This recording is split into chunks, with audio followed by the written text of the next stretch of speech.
In December of 1989, I was arrested on Catalina for possession with the intent to deliver cocaine. Originally arraigned on Catalina Island, the case was bound over to Superior Court, which was in LA County. It's all part of LA County jurisdiction. And I had to go to court in Long Beach, where I went in front of the Honorable Judge Gordon. My attorney, Ted Viganis, a powerhouse in San Pedro, actually knew the judge. Okay, let's just say that they were really close friends, and let's call it maybe what it was. Maybe as a privileged white male, I know people don't like that. There's some truth to that in this case. Okay, I was given many chances not to go to prison. Specifically, I was offered rehab first, where I was in an outpatient or an inpatient program. We went to work during the daytime. I didn't go to work. I went surfing, effed off, whatever. And I sold drugs to people actually in the rehab as well. Eventually, the owner of the house caught on. They did a raid on my property inside there. They got nothing, but I was kicked out of the house and had to go to court and face the judge. At that point, my attorney put me in a outpatient program, Kaiser Hospital, in which I did not finish because I was caught outside with a girl in the car having an inappropriate relationship. Sent back to court once again. My lawyer recommended highly that I get married to my fiance, and we did get married. And then we went back to court. I remember going to court, and Judge Gordon made the comment that he believed that what he had in front of him was a career drug dealer in the making. And he was right. And then I was put into the LA County jail system. I was actually sentenced to 1 year with 4-year joint suspension. This video is actually about my time in the LA County jail. My name is Robert Ross. I'm the host of Convict Inc. Welcome to my channel. If you have not subscribed, please do so. I know that was a long intro. If you like this video, please push like, share with your family, friends, neighbors, enemies, etc. So let me break this down to you guys and tell you exactly my experience in the LA County system. Okay. I should know, first of all, I was arrested when I was 15 in high school. I never did time over that. Within a 3-week period, I was arrested 3 different times in 3 different jurisdictions, and each time I was treated as a first-time offender. So I escaped juvenile hall that way. Shortly after I turned 18, I was busted on this case. But prior to that, I was actually arrested for riding a stolen motorcycle that once after being arrested and bonded out, the charges were dropped because there was nothing wrong with the bike and the owners didn't want to press charges. And that's how that went away.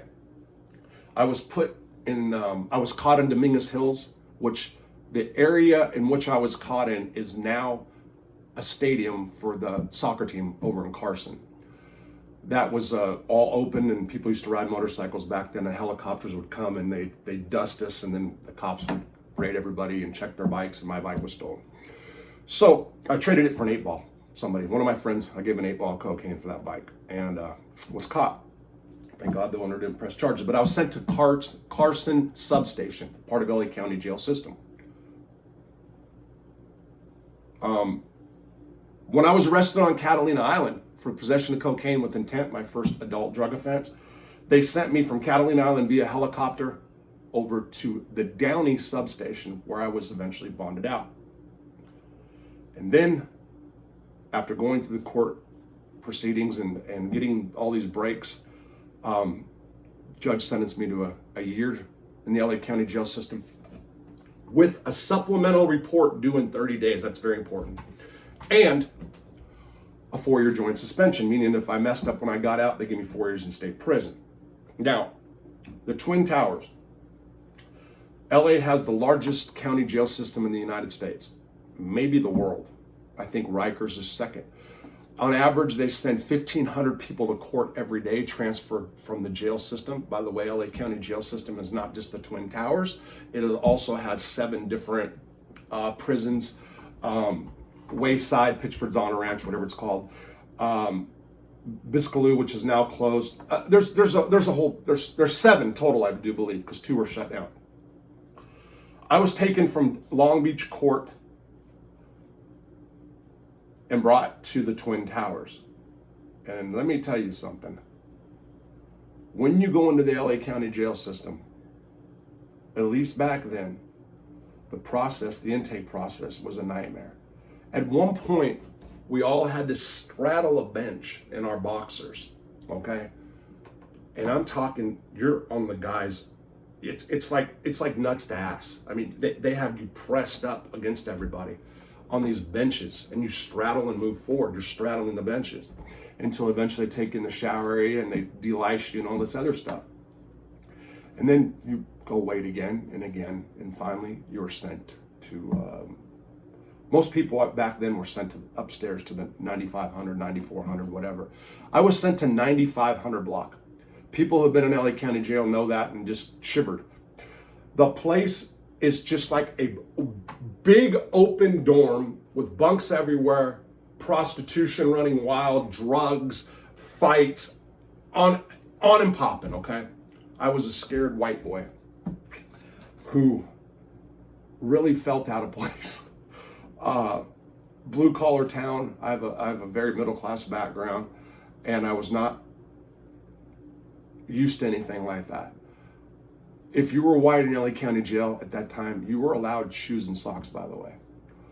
And what white guys used to do is put their money in their socks. Many times people would wake up with their shoe gone and their sock had been cut, and money disappeared. By the way, you were allowed to have cash back then. Your visitors can drop you off $40 cash. They called it a wet 40 because they ran the money through water before you got it, for purpose of having drugs on the money, I guess. So I get sent to 9,500 block. I'm half traumatized, scared out of my freaking gourd, and want to use the phone. I'm standing in the phone line for like an hour, and a big black dude cuts in front of me and grabs the phone. I was always told to hit the biggest dude you see in jail. This was one of the bigger dudes, and I hit him, and it didn't go well for me. The guy never put the phone down. He just fucking nailed me, floored me. And what happened was I threw the first punch. A cop saw me, so they came and they locked me up. Couldn't identify the black guy, okay? But whatever, I did it. And when I was being taken out, a friend of my sister's just started working there and saw me. So I was only put in the shoe or whatever, the hole, whatever it's called there. I had one meal, which is called a jute ball. It's all the meals put together or whatever, something like that. And from there, only being in there, not even a full day, I was sent down to 5,200 block. Now let me tell you what happened on 5,200 block. I've said many times in my life that I grew up in a don't tattle culture, not a don't snitch culture. In the world in which I grew up, blue collar town, I was a surfer. There was no violence over narcotics. Maybe a couple little squabbles over some money, but nothing big, except with one guy who his connection was at the house when I got drugs from him, and his connection slipped me a card, and I undercut him, went to the connection. The connection then freaked out and then told him big long bunch of BS. Long story short, the guy's name was Harold, and I owed him $3,000 at one point, okay? When I went to jail, 5,200, the guy who I owed, his name was Harold. He was a Mexican guy. He was a soft Mexican who grew up around gang culture, but was definitely not that guy. However, his girlfriend, and eventually his wife, was ruthless to the core. All her relatives were hardcore gangbangers in Pedro, from Rancho San Pedro. And she was the one that wanted my ass over this going to the Connect and owning the money situation. One day she showed up at my house. People went to jail and had a cousin there, and the cousin just got out of the joint. His name was Robert. This was a serious dude. Killer. Later became a killer. So I'm in 5200 block. I would not use the bathroom because I didn't want to go to the bathroom in front of people. I'm talking about bowel movement. And I remember I would use the bathroom. I'd stay in whenever we would go to chow. Now, let me say this. These cells, 4 bunks, 6 people to a cell. 2 on the floor. I was 1 on the floor. I recall this laying under the bunk, Matt under the bunk actually, not talking, just kind of in this paralyzed state for a couple days.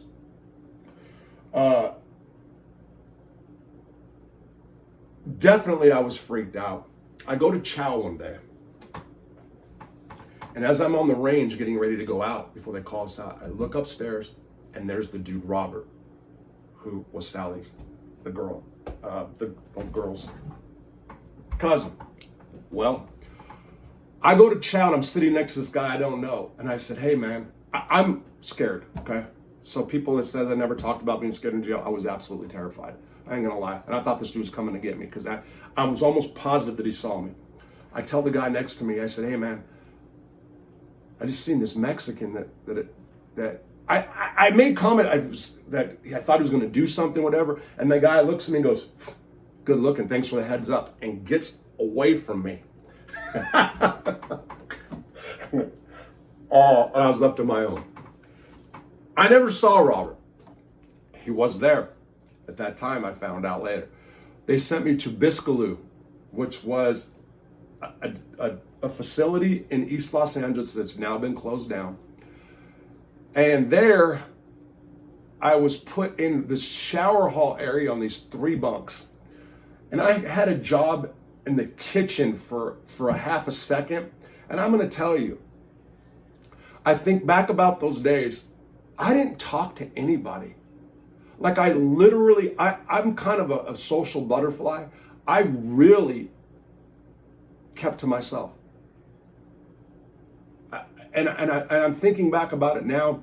What I did was I was on the phone a lot. Used the phone a lot. And these were collect calls.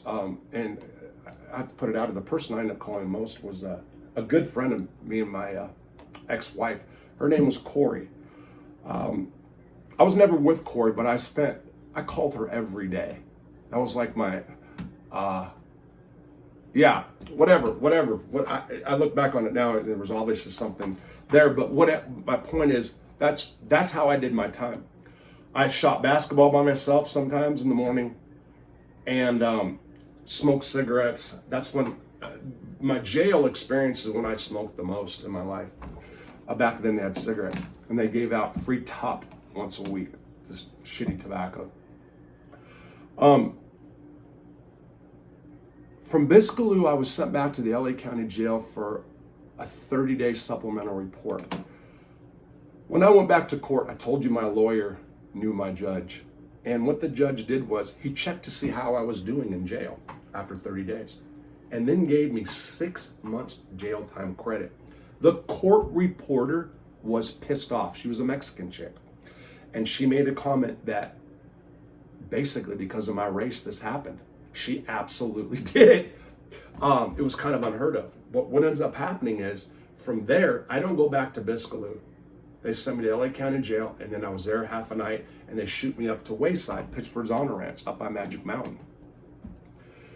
I remember getting bussed in there on that bus ride. I'll never forget the bus ride. This is during the cocaine days, okay, in LA. I don't even know if it's deviated septum, it's a hole in my nose, okay? And what happened was, I was on the bus, it was cold, and I'll never forget a bunch of people sniffling. I'm trying to do it now, actually, it whistles. But you can hear whistles. Everybody has holes in their nose. At least 3 or 4 people, okay? Let's not exaggerate too much. But I remember it was like, I knew what I was hearing, you know? But the thing that I remember most about that bus ride is that the drivers played music, loud, oldies, okay? And they played Easy Like a Sunday Morning. And the song came on, and there's a verse, Why in the world would anybody put chains on me? And that whole bus sang that. And just, it was one of those memories, you know? There is good memories of being in jail. And that was like a moment. It was, because it's like the song came on and everybody realized what was coming next. And it was like, boom, the whole busted. That was a trip. Anyway, got up to Wayside. There was like, the barracks were like, I guess what they call Quonset huts, maybe? The round, if I remember correctly, round type of barracks is how I best describe them. I remember walking in and a guy looked at me, he's a black dude. He said, oh, you're perfect. And I said, what's that? He goes, you're a white boy and they need you in the ODR as a waiter. He said, you're perfect. That's what he said.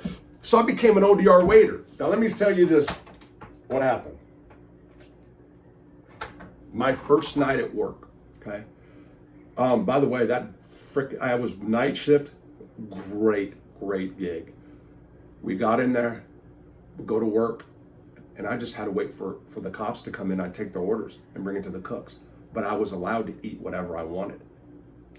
I got close with a guard that worked the bus shift, a Mexican chick. And when she come in after order, we hang out. I cracked down her. You know, she looked into my situation. She knew I was married. But I definitely, I kissed her. She's like, what the fuck are you thinking? But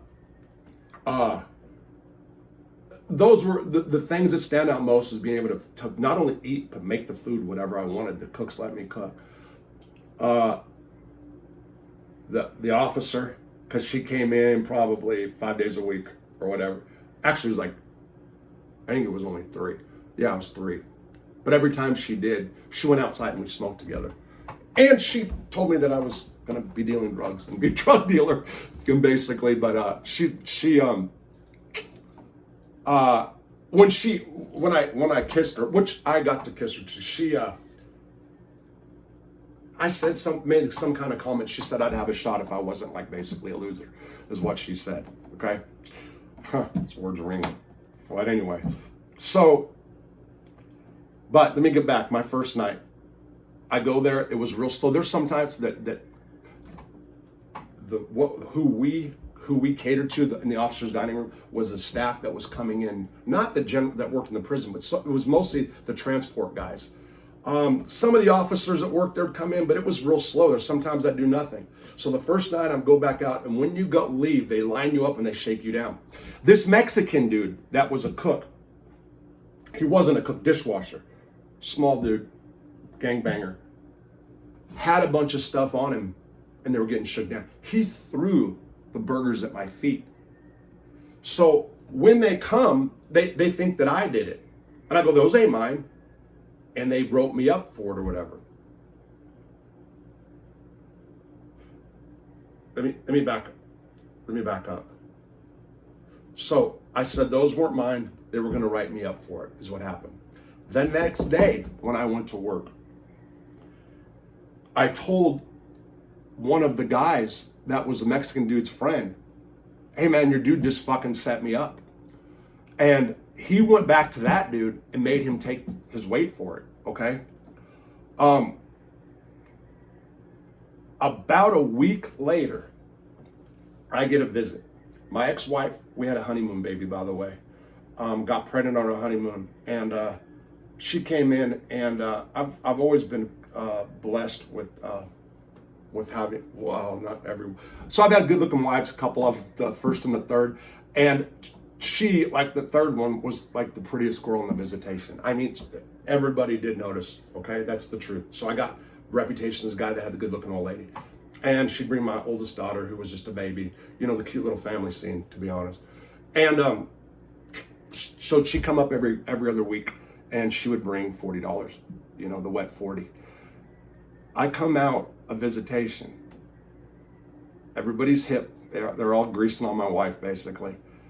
And I get surrounded by these Mexicans, and there's that little Mexican dude that his homeboys may take the weight. And they said, basically, they wanted my money. They wanted the wet 40. And I don't know what to this day, what possessed me or how this came about, but I literally went into comedic mode. Maybe it's from watching that rat Tim Allen talk about comedy in prison.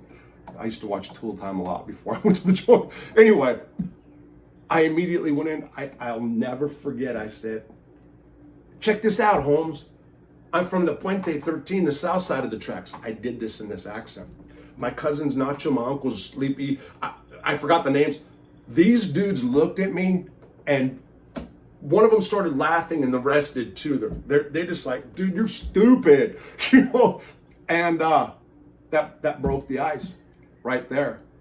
Didn't take my money, didn't beat me up. The little guy was mad that tried to set me up in the first place. But that was one of the memories of being locked up, and that was a straight out of fear. But I just went right into that, and yeah, that's about it as far as that part of it. I did buy one. I always say I didn't do drugs in prison until after to my violation in Arkansas. My bunkie, I slept during the daytime, and boy, I hated the day off. I got one day off, and I hated it. I really, like I said, they invited me to, white guys invited me to play ball. I was 100% a loner. Stayed on the phone, talked to Corey most of the time. I just realized that the other day when I thought about this video. And otherwise, that was about the extent of it. I always, every time I've been incarcerated, I'm a walker. Whether it's in the pod, I walk. Maybe out of nervousness, maybe out of anxiety, I'm a walker. And that's what I did at nighttime as well on the days off. I stayed up there 32 days, I think it was, before I was sent home. On the way back home, they bring you back to the Twin Towers. And it was there I met a guy named C-Boy, who was, I guess, a leader of the Playboy Gangsters. We spent about 2 or 3 hours together, and I got his phone number before I left. I think it was like my token black friend. I think that was, let me tell you something. I didn't grow up around African Americans. That was my first experience around being around African Americans. There was one black guy who went to Maryland High School, was a rich kid named Damon, that we dealt with, but he thought he was white, and everybody kind of just played him that way. It was a real weird situation looking back. Yeah, it's the only black guy, but I wasn't around black people, and then LA County Jail was like, surprise, you know. But I came home with the token black friend named C-Boy, and we dealt drugs together. I hooked him up. He'd get quarter keys from me, 9 ounces at a time. And one day he came to the apartment where I was living late at night with 4 other gangbangers with the radio loud. And he was driving a blue Mustang, and on the top of the blue Mustang, on the emblem, was a member of a blood, smoking a crack pipe. So it was like a disrespect to the blood kind of thing. And I was high on cocaine when he came by, and that was the last time. I never even answered the phone for that dude again. And I moved after that, not because of that, for other reasons. But that was the last of C-Boy. And just a little side note, in 1998, I met a guy who I still talk to this day, who was a member of a rival gang that is in Los Angeles, a leader. And I told him I knew this guy. And he brought me upstairs and showed me this photo albums, and it was an obituary. I believe it was an obituary. It was something, but his people had just got C-Boy, unalived him. But I just wanted to talk about my LA County Jail, the experiences. I worked on the main line in Biscaloo for a couple days. Oh, I need to put this out about Biscaloo. My job was to go, they used to bring us back to the LA County, to the Twin Towers, and I worked on the trash crew and in the vegetable prep room. I think we threw away a lot of the vegetable prep stuff. And before we left, we also cleaned up the bathrooms, men and women's. Let me tell you something. And I did a video about this. I'm sorry, ladies. I have never seen such disgusting bathrooms as female bathrooms. Hands down, 20 times worse than the male bathrooms. Shit, blood, baby diet. So bad, so nasty. It was like, the person that was at the bottom of that crew, that work crew, was put in the female bathrooms. And it was totally disgusting. Also in the LA County Jail, I might add, I was there when a Chinese guy in an elevator did some kung fu fighting and effed off like 6 or 7 correctional officers. Yeah, I mean, it was in the elevator, big deal.